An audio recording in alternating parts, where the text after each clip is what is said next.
ആ മോളെ, ഈ പേടിക്കണ്ട. എന്നോട് ഞാൻ പറഞ്ഞല്ലേ എന്ന് ഓന് പൈസ ഇട്ട് നോക്കാം, ശമ്പളം കിട്ടും. അപ്പൊ എന്തായാലും ഓൻ പൈസ എന്റെ കയ്യിൽ കൊണ്ടിത്തരും. ഈ പേടിക്കണ്ട. പിന്നെ നമ്മക്ക് പെൻഷൻ വന്നതുകൊണ്ട് അത് ഓൻ തരുന്ന പൈസയും കൂടി കൂട്ടിട്ട് ഞാൻ എനിക്ക് തരുന്നുണ്ട്. ഈ ഒരു കാര്യം ചെയ്യും, ഈ നാളെ രാവിലെ ഇങ്ങോട്ടേക്ക് പോരെ, എന്നിട്ട് അത് വാങ്ങി പോയിക്കോ. എന്നിട്ട് എന്താ വെച്ചാൽ ചെയ്തോ. അങ്ങനെ ചെയ്യുന്നാല് എന്നാ ഈ ഒരു കാര്യം ചെയ്യും. മക്കളെ സ്കൂള് പറഞ്ഞയച്ചിട്ട് രാവിലെ ഇങ്ങോട്ടേക്ക് പോരി. ഓൻ വരുന്നുണ്ടെന്ന് തോന്നുന്നു. എന്നാ ഈ ശരി വെച്ചോട്ടാ.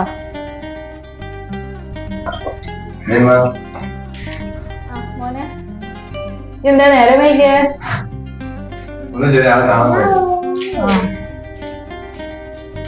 ഞാനെന്താ ഒന്നും മിണ്ടാണ്ട് പോയേ? പൈസൊന്നും തന്നിട്ടില്ലാലോ. നോക്കാം, വരോ നോക്കാം.